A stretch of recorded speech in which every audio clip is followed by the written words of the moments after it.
देखिए पहले हम क्वेश्चन लिख लेते हैं जो क्वेश्चन है। ठीक है, प्रोसेस हमारे पास 6 था।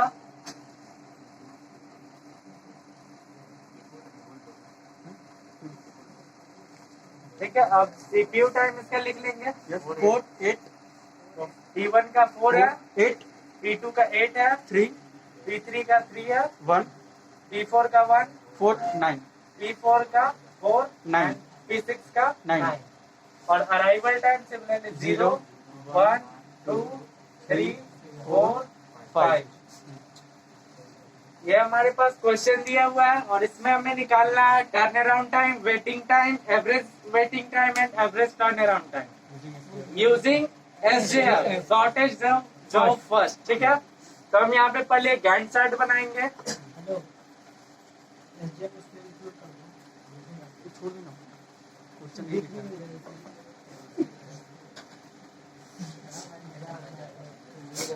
ठीक है, बोले नहीं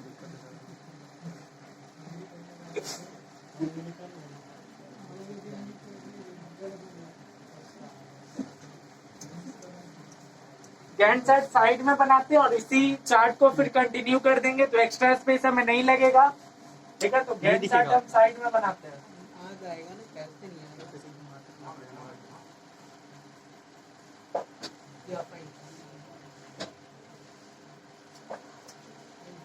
ठीक है, हम पहले क्वेश्चन को देखते हैं। SJF में होता क्या?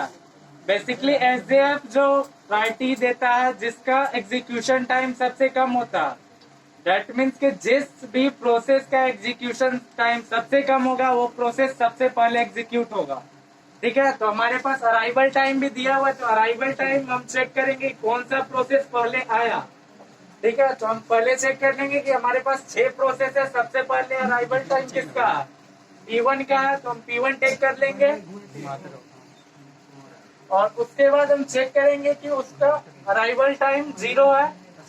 ठीक है, उसके बाद हम देखेंगे कि ये P1 जो है एग्जीक्यूट कितने देर में हो रहा है। P1 हमारा 4 सेकेंड में एग्जीक्यूट हुआ। अब हम चेक करेंगे अराइवल टाइम में। ठीक है, कि P1 जो है 4 सेकेंड तक एग्जीक्यूट किया, तो फिर हम अराइवल टाइम चेक करेंगे कि हमारे पास कौन कौन सा प्रोसेस अभी सीपीयू में आ चुका है। तो यहाँ पे हमारे पास P2 आ चुका है, P3, P4 एंड P5। इतने सारे प्रोसेस हमारे सीपीयू में आ चुके हैं एग्जीक्यूशन के लिए। तो शेड्यूलर किसको शेड्यूल करेगा हम चेक करते हैं। तो जिसका एग्जीक्यूशन टाइम सबसे कम होगा, क्योंकि एसजेएफ में यही प्रायोरिटी होता है कि जो सबसे कम टाइम में एग्जीक्यूट कर जाए उसको सीपीयू शेड्यूल कर देता है। यहाँ पे हमारा सबसे कम किसका है शेड्यूल टाइम? तो P4 का। P4 हम चेक करेंगे और इसका एग्जीक्यूशन टाइम चेक करेंगे तो 1 है, तो इसको ऐड करके 5 कर देंगे। अब हमारे पास कितना देर सीपीयू यूटिलाइज हो गया? 5 सेकेंड।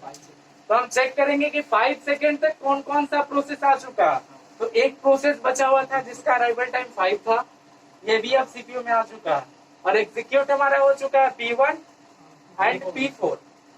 अब हम कोई भी प्रोसेस एक्स्ट्रा तो आने वाला नहीं है क्योंकि सारे सीपीयू में ऑलरेडी मौजूद है। तो हम चेक करेंगे कि सीपीयू टाइम सबसे कम किसका है।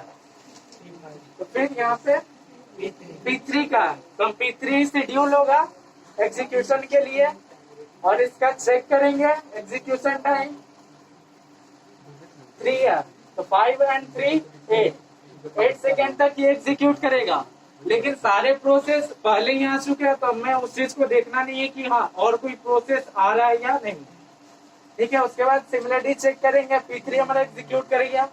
अब इससे थोड़ा सा ज्यादा किसका? P5 का।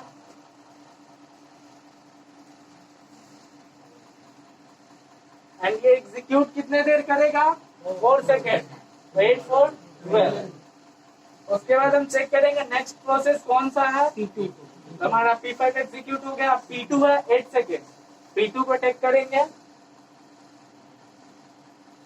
एंड चेक करेंगे कितने देर तक ये एग्जीक्यूट हो रहा है। 8 सेकेंड तक।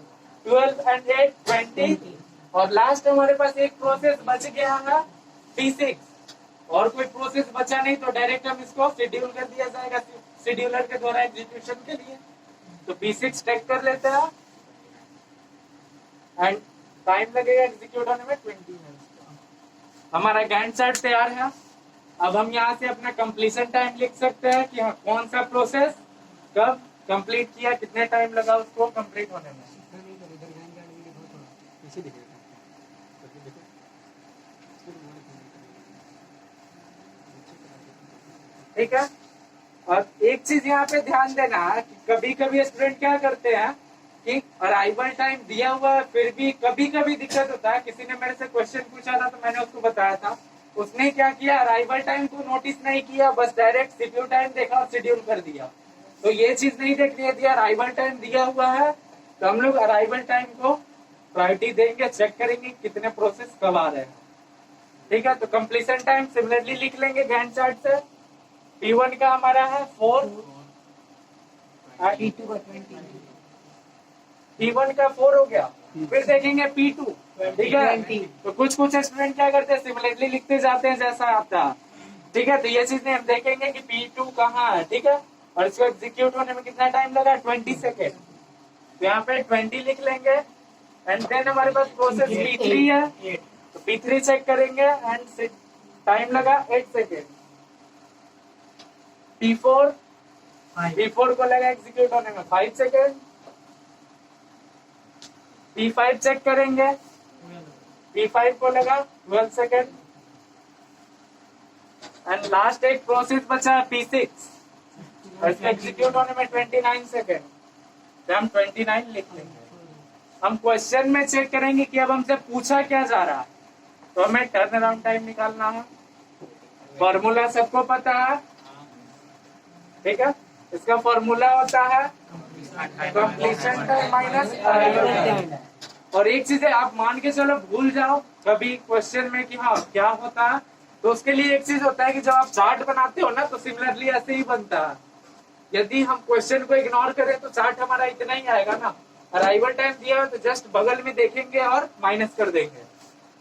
तो P1 का 4 - 0 equal to 4, 20 - 1 equal to 19, 8 - 2 6, 5 - 3 equal to 2, 12 - 4 equal to 8 and 29 - 5 equal to 24।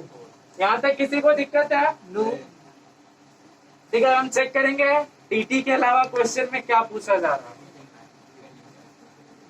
तो यहाँ पे पूछा जा रहा है वेटिंग टाइम। वेटिंग टाइम का फॉर्मूला सबको पता है, ठीक है। इसका होता है turn around time minus CPU time या बस टाइम या एग्जीक्यूशन टाइम, ठीक है। तो हम टर्न अराउंड टाइम P1 का 4 है और चेक करेंगे सीपीयू टाइम कितना है P1 का 4। यहाँ पे P1 को जो है 0 सेकेंड वेट करना पड़ेगा शेड्यूल होने के लिए फॉर एग्जीक्यूशन। सिमिलरली सेकेंड का चेक करेंगे तो P2 का 19 है टर्न अराउंड टाइम और सीपीयू टाइम है 8, ये 11 हो जाएगा, ठीक है। P3 का चेक करेंगे तो इसका TT 6 है और इसका सीपीयू टाइम 3 है, तो ये 3 सेकेंड वेट करेगा। P4 का TT 2 है एंड एग्जीक्यूशन टाइम 1 है, ये 1 हो जाएगा। P5 का TT 8 है -4 इक्वल टू 4 एंड P6 का 24 - 9 इक्वल टू 15। तो हमारा वेटिंग टाइम भी निकल गया है। अब हम चेक करेंगे और हमें क्या निकालना है, तो एवरेज वेटिंग टाइम।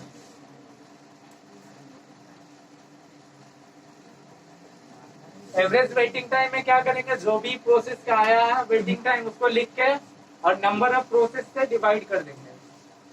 फर्स्ट है 0, 11 + 3 + 1 + 4 + 15, टोटल नंबर ऑफ प्रोसेस 6, 34। इसको ऐड करेंगे तो 34 आएगा और 6 से डिवाइड कर देंगे 5.66 तो हमारा आंसर आएगा 5.66। उसके बाद चेक करेंगे वेटिंग टाइम के अलावा हमें क्या निकालना है, एवरेज टर्न अराउंड टाइम, ठीक है। और हम चेक कर लेंगे टर्न अराउंड टाइम किस प्रोसेस का कितना है। तो फर्स्ट 4 है +19 +6 +2 +8 +24 डिवाइड बाय 6। 6 क्यों लिखे हम? नंबर ऑफ प्रोसेस 6 है। इसको ऐड करेंगे 63 63 by 6 10.5 तो ये हमारा प्रॉब्लम सॉल्व हो गया। किसी को दिक्कत है?